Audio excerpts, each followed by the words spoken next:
Subscribe करिए हमारे channel target UP TET C TET को और बेल आइकन को दबाइए। हेलो फ्रेंड्स, मैं रेनू स्वागत करती हूँ आप सभी भावी अध्यापक एवं अध्यापिकाओं का आपके अपने channel target UP TET C TET में। दोस्तों, आज इस वीडियो में हम पढ़ने वाले हैं कानून तोड़ने की नीति यानी कि पॉलिसी ऑफ ब्रेकिंग लॉज। इसके अलावा प्रथम गोल में सम्मेलन, ये सब ऐसे टॉपिक्स हैं जिनसे एग्जाम में क्वेश्चंस आते ही आते हैं।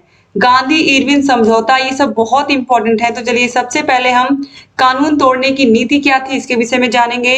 और आप लोगों ने पिछली वीडियो में पढ़ा था सविनय अवज्ञा आंदोलन, पूरा मैंने कंप्लीट पढ़ा दिया था। आप लोगों को बारडोली सत्याग्रह पढ़ा दिया था, साइमन कमीशन के बारे में बताया था।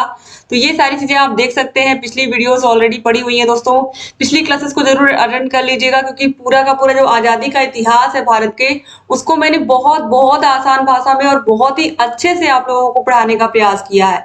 तो आप उन सारी वीडियोस को जरूर देखिएगा। तो कानून तोड़ने की जो नीति है, देखिए, कानूनों को जानबूझकर तोड़ने की इस नीति का कार्यान्वयन औपचारिक रूप से उस समय हुआ जब 12 मार्च सन 1930 ईस्वी को उनकी ऐतिहासिक दांडी यात्रा साबरमती आश्रम से 79 अनुयायियों यानी कि 79 अनुयायियों के साथ आरंभ हुई। गांधी जी ने 5 अप्रैल को समुद्र तट पर स्थित दांडी नामक स्थान पर पहुंचकर 6 अप्रैल को नमक का कानून तोड़ दिया था। तो 6 अप्रैल 1930 को नमक कानून को तोड़ दिया था और नमक हम लोग खुद बनाने लगे थे उसके बाद से। इसके बाद देखिए, प्रथम गोल में सम्मेलन में क्या हुआ था, तो ये हुआ था नवंबर 1930 से जनवरी 1931 के मध्य। देखिए, लंदन में प्रथम गोल में सम्मेलन नवंबर 1930 में आयोजित किया गया, जिसमें देश के प्रमुख नेता शामिल नहीं हुए। इसी कारण अंततः यह बैठक निरर्थक साबित हुई। आधिकारिक तौर पर जॉर्ज पंचम ने 12 नवंबर 1930 को इसका उद्घाटन किया और इसकी अध्यक्षता ब्रिटेन के प्रधानमंत्री रैमजे मैकडोनाल्ड ने की। अंग्रेजों द्वारा शासित भारत से 57 राजनीतिक नेताओं और रियासतों से 16 प्रतिनिधियों ने भाग लिया। हालांकि भारतीय राष्ट्रीय कांग्रेस और व्यापारिक नेताओं ने सम्मेलन में भाग नहीं लिया। उनमें से कई नेता सविनय अवज्ञा आंदोलन में भाग लेने के कारण जेल में थे। ठीक है। इसके बाद देखिए, गांधी इरविन समझौता क्या है, इसके बारे में भी हम जानते हैं। 25 जनवरी 1931 को गांधी जी तथा कांग्रेस के अन्य सभी प्रमुख नेता बिना शर्त कारावास से रिहा कर दिए गए थे। कांग्रेस कार्यकारिणी समिति ने गांधी जी को वायसराय से चर्चा करने के लिए अधिकृत किया। तत्पश्चात 17 फरवरी 1931 को गांधी जी ने भारत के तत्कालीन वायसराय लॉर्ड इरविन से भेंट की और उनकी बातचीत 15 दिनों तक चली। इसके परिणाम स्वरूप 13 मार्च 1931 को एक समझौता हुआ, जिसे गांधी इरविन समझौता के नाम से जानते हैं। तो एग्जाम में पूछेगा गांधी इरविन समझौता कब हुआ था, तो आपको बताना पड़ेगा कब हुआ था। 13 मार्च 1931 को हुआ था। ठीक है। अब इसके बाद हम आते हैं, देखिए, इस समझौते में हुआ क्या था, ये बहुत महत्वपूर्ण है क्योंकि एग्जाम में यही पूछेगा। इस समझौते ने कांग्रेस की स्थिति को सरकार के बराबर कर दिया। इस समझौते में सरकार की ओर से लॉर्ड इरविन इस बात पर सहमत हुए कि हिंसात्मक अपराधियों के अतिरिक्त सभी राजनीतिक कैदी छोड़ दिए जाएंगे। यानी कि जो गांधी इरविन समझौता हुआ था, इसमें जो बहुत सारे जो कांग्रेस कार्यकारिणी की समिति के बहुत सारे जो नेता थे, उन्हें जेल में डाल दिया गया था सविनय अवज्ञा आंदोलन में भाग लेने के कारण, और उन सभी को यहाँ पर छोड़ दिया जाए, ऐसी बात की गई थी। खाली हिंसात्मक अपराधियों का मतलब ऐसे अपराधी जिन्होंने चोरी किया हो, जिन्होंने हिंसा की हो, किसी को जान से मारा हो, या ऐसे लोगों को ना छोड़ा जाए। लेकिन जो राजनीतिक जो नेता लोग हैं, इस तरीके से जो देश में शांतिपूर्ण रूप से अपनी बातों को रख रहे हैं, ऐसे कैदियों को छोड़ दिया जाए। अपहरण की संपत्ति वापस कर दी जाए, यानी कि जो बिना किसी कारण के जो नेता लोग थे, राजनीतिक दल के जितने भी सबकी जो संपत्तियां जब्त की गई थी अंग्रेजों के द्वारा, उन संपत्तियों को भी उन राजनेताओं को वापस कर दिया जाए। विभिन्न प्रकार के जुर्मानों की वसूली को स्थगित कर दिया जाए, यानी कि विभिन्न प्रकार के जो जुर्माने वसूले जाते थे अंग्रेजों के द्वारा हमारे देशवासियों से, उनको स्थगित कर दिया जाए, वो वसूली ना की जाए। आपातकालीन अध्यादेशों को वापस ले लिया जाए। ठीक है।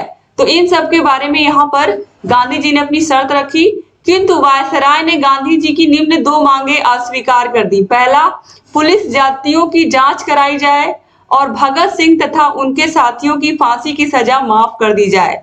इन दोनों को ही अस्वीकार कर दिया था। फिर आपको पता ही है कि भगत सिंह को फांसी दे ही दी गई थी और कहीं ना कहीं इससे पूरे देश में दोस्तों भगत सिंह के साथ जो भी हुआ आपको पता है, गांधी जी ने पूरा प्रयास किया कि इनकी फांसी ना होने पाए, लेकिन जो अंग्रेज थे वो माने नहीं और अंततः उन्होंने फांसी की सजा दे ही थी उनको। और उसके बाद आपको पता है पूरे देश में भूचाल आ गया और पूरे देश में एक बार फिर से क्रांति की लहर आ गई कि अब तो हमें अंग्रेजों से हर हाल में आजादी लेनी ही लेनी है और अपने देश को आजाद कराना ही कराना है। क्योंकि भगत सिंह जैसे जो युवा नेता थे हमारे देश के, हम कह सकते हैं उन्हें, कि जिन्होंने पूरे देश को जगाने का काम किया, पूरे देश में क्रांति लाने का काम किया कि अब किसी भी तरह से अंग्रेजों को देश से खदेड़ना है और अपने देश में स्वशासन हम लाएंगे, स्वराज्य लाएंगे।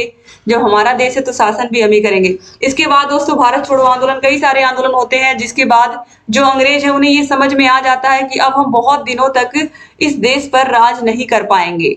तो यहाँ पर अब हम देखेंगे द्वितीय गोलमेज सम्मेलन में क्या हुआ था। तो द्वितीय गोलमेज सम्मेलन का आयोजन 7 सितंबर से 1 दिसंबर 1931 तक हुआ था और इस सम्मेलन की सबसे खास बात यह रही कि इसमें महात्मा गांधी ने कांग्रेस के एकमात्र प्रतिनिधि के रूप में भाग लिया था। गांधी जी 12 सितंबर को SS राजपुताना नामक जहाज से घर पहुंचे थे। इस सम्मेलन में वे कांग्रेस के एकमात्र प्रतिनिधि थे।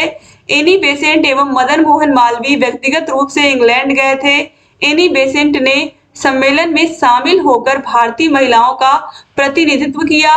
द्वितीय गोलमेज सम्मेलन में कुल 21 लोगों ने भाग लिया था। ठीक है, इसके बाद आता है पूना समझौता। पूना समझौता में क्या हुआ था दोस्तों, इसके बाद हम पढ़ेंगे भारत छोड़ो आंदोलन भी। तो देखिए पूना समझौता में क्या हुआ था, सितंबर 1932 में डॉक्टर अंबेडकर तथा अन्य हिंदू नेताओं के प्रयत्न से सवर्ण हिंदू तथा दलितों के मध्य एक समझौता किया गया। इसे पूना समझौते के नाम से जानते हैं हम। और इस समझौते के अनुसार दलित वर्ग के लिए पृथक निर्वाचक मंडल समाप्त कर दिया गया तथा व्यवस्थापिका सभा में हरिजनों के स्थान हिंदुओं के अंतर्गत ही सुरक्षित रखे गए। यानी कि सभी लोगों को समान रूप से वोट देने का अधिकार है और यहाँ पर ये जो दलित वर्ग के लिए अलग निर्वाचक मंडल था उसको समाप्त कर दिया गया। यानी कि सभी के वोटों की जो गिनती है वो बराबर होगी। किसी भी दल का कोई भी हो, चाहे दलित वर्ग का हो चाहे किसी भी वर्ग का हो, देश के सभी को समान रूप से यहाँ पर अधिकार दिया गया। प्रांतीय विधानमंडलों में दलितों के लिए आरक्षित सीटों की संख्या 47 से बढ़ाकर 147 कर दी गई और ये अंबेडकर जी की ही देन है। तो डॉक्टर अंबेडकर ऐसे हैं जिन्होंने दलितों के लिए, जिन्होंने ऐसे लोग जो दलित वर्ग से आते थे, जिन्हें लोग अछूता समझते थे, उनको इन्होंने हर हाल में ऊपर उठाने का काम किया और आज देश में सभी लोग बराबर है। जो संविधान हमारे देश का वो किसी भी जाति धर्म वर्ग विशेष को कोई विशेष अधिकार नहीं देता, वो सभी को समान ही समझता है और इसमें डॉक्टर अंबेडकर जी का बहुत बहुत बड़ा योगदान है। ठीक है, अब हम आते हैं भारत छोड़ो आंदोलन। ये बहुत बहुत ही बड़ा आंदोलन था हमारे देश का और इसी ने जो है वो अंग्रेजों को ये एहसास दिला दिया था कि अब हमें भारत छोड़ करके जाना ही पड़ेगा। जैसा कि नाम ही है भारत छोड़ो आंदोलन और इसका असर भी पूरे देश पर पड़ा और पूरे देश से स्वर आया कि अब अंग्रेजों आपको भारत छोड़ना ही पड़ेगा, आपको हमारे देश से जाना ही पड़ेगा। तो भारत छोड़ो आंदोलन विश्व विख्यात काकोरी कांड के ठीक 17 साल बाद भारतीय स्वतंत्रता संग्राम के दौरान 9 अगस्त 1942 को गांधी जी के आह्वान पर समूचे देश में एक साथ आरंभ हुआ था। पूरे देश में 9 अगस्त 1942 से देश की आजादी के लिए भारत छोड़ो आंदोलन शुरू हुआ था और 8 अगस्त 1942 की शाम को बंबई में अखिल भारतीय कांग्रेस कमेटी के बंबई सत्र में अंग्रेजों भारत छोड़ो का नारा दिया गया। हालांकि गांधी जी को फौरन गिरफ्तार कर लिया गया था, लेकिन देश भर के युवा कार्यकर्ता हड़तालों पर और तोड़फोड़ की कार्रवाइयों के जरिए आंदोलन चलाते रहे। कांग्रेस में जयप्रकाश नारायण जैसे समाजवादी सदस्य भूमिगत प्रतिरोधी गतिविधियों में ज्यादा सक्रिय थे।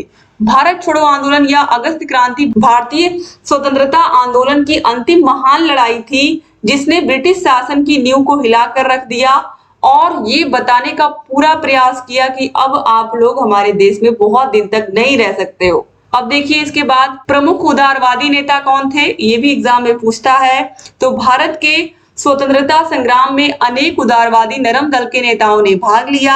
उसमें से कुछ प्रमुख उदारवादी नेताओं का वर्णन निम्न है: महात्मा गांधी, जवाहरलाल नेहरू, गोपाल कृष्ण गोखले, दादा भाई नौरोजी। फिर अब हम यहाँ पर पढ़ेंगे महात्मा गांधी जी के विषय में। देखिए मोहनदास करमचंद गांधी, इनका जो जन्म है 2 अक्टूबर 1869 को हुआ था और इनकी जो मृत्यु है वो 30 जनवरी 1948 को, आपको पता है, नाथूराम गोडसे ने इनकी हत्या कर दी थी, गांधी जी की।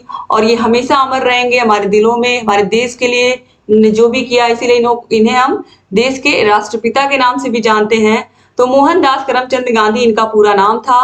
भारत एवं भारतीय स्वतंत्रता आंदोलन के एक प्रमुख राजनैतिक एवं आध्यात्मिक नेता थे। उनके पिता करमचंद गांधी और माता का नाम पुतलीबाई था। मई 1883 में 13.5 साल की आयु पूर्ण करते ही उनका विवाह 14 साल की कस्तूरबा माखनजी से कर दिया गया था। कस्तूरबा गांधी इनकी वाइफ का नाम था, आपको पता ही है।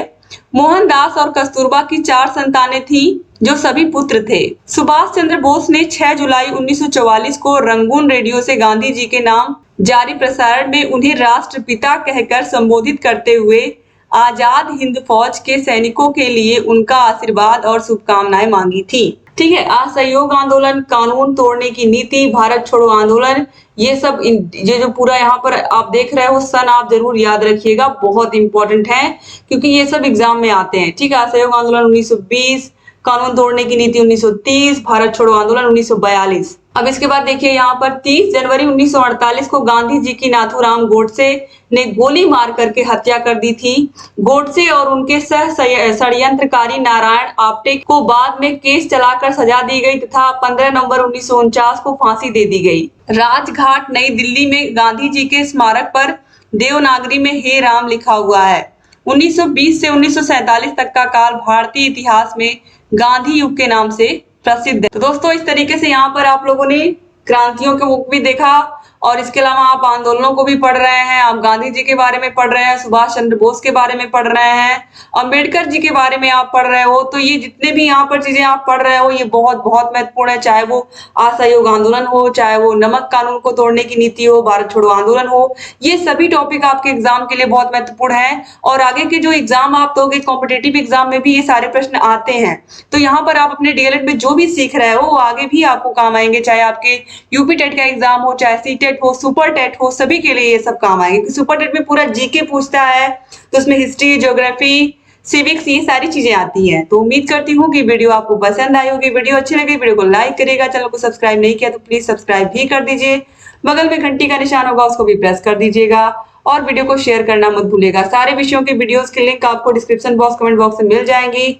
सारे विषयों को देखिए, उनकी मास्टर क्लासेस को देखिए, पवन राजन सीरीज पूरा करा दिया उनको देखिए, और जहां कहीं कोई भी डाउट है हमसे बताते रहिए। जय दोस्तों।